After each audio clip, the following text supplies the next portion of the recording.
ఓం శ్రీ గురుభ్యో నమ. అందరికీ నమస్కారం అండి. ఈరోజు మనం ఐశ్వర్యయోగం శ్రీ లలితాపరావతారిక అమ్మవారి యొక్క 86 యొక్క నామం యొక్క ఫలితం మహిమ గురించి తెలుసుకున్నాం. ముందుగా గణేశ ప్రార్థన. శుక్లాంబరతరం విష్ణు శశివర్ణం చతుర్భుజం ప్రసన్నవదనం ధ్యాయేత్ సర్వవిఘ్నోపశాంతయే. గురుబ్రహ్మ గురుర్విష్ణు గురుర్దేవో మహేశ్వరः గురు సాక్షాత్ పరబ్రహ్మ తస్మై శ్రీ గురవే నమః. ఓం ఐం హ్రీం శ్రీం శ్రీ మాత్రే నమః. ఓం ఐం హ్రీం శ్రీం శ్రీ మాత్రే నమః. హరి ఓం. ఐశ్వర్యయోగం శ్రీ లలితాపరావతారిక అమ్మవారి యొక్క 86వ నామం గురించి ఈరోజు తెలుసుకుందాం. ఓం కంఠాతః కటిపర్యంత మధ్యకూట స్వరూపిణ్యై నమః. ఓం కంఠాతః కటిపర్యంత మధ్యకూట స్వరూపిణ్యై నమః. ఓం కంఠాతః కటిపర్యంత మధ్యకూట స్వరూపిణ్యై నమః. ఓం ఐం హ్రీం శ్రీం ఓం కంఠాతః కటిపర్యంత మధ్యకూట స్వరూపిణ్యై నమః.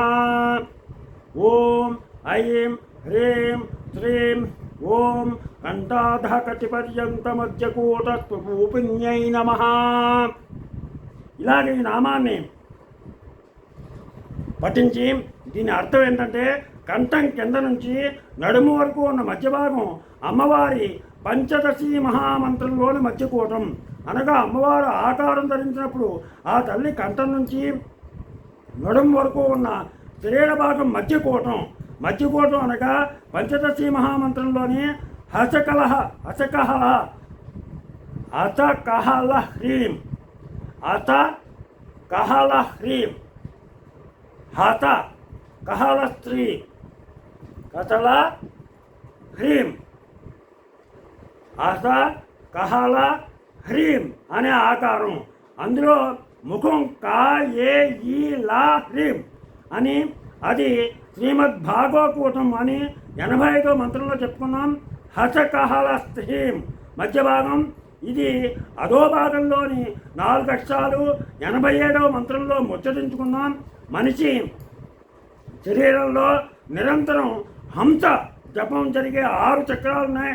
ఈ 6 స్తోహం అనే శబ్దంతో వాయువు ప్రసరిస్తూ ఉంటుంది. దీనిని గుర్తించి నిలబెట్టుకునేవాడు యోగి.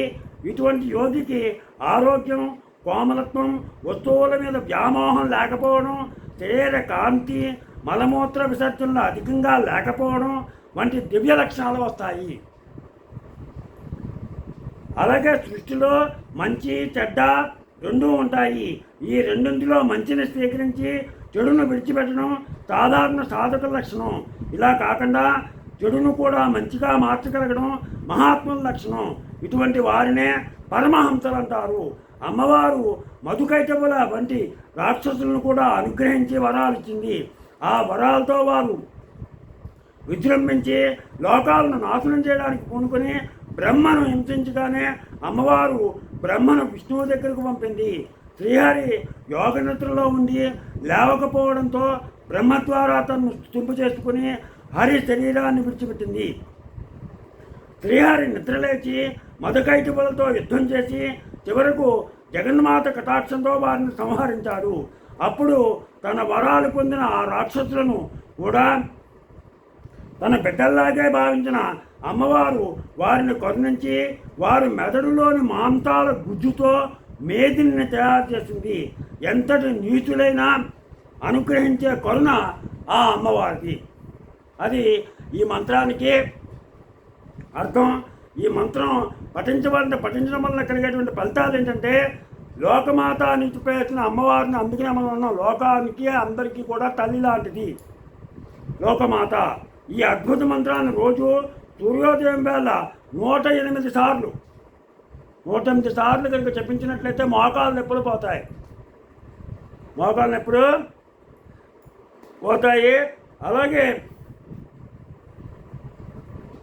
రోజు నిద్రించే ముందు ఈ మంత్రాన్ని 27 సార్లు జపిస్తే మంచి ఫలితం ఉంటుంది.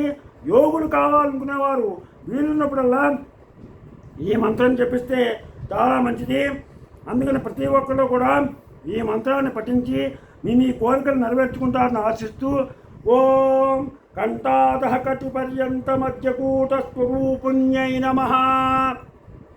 ఓం కంఠాదః కటిపర్యంత మధ్యకూట స్వరూపుణ్యై నమః.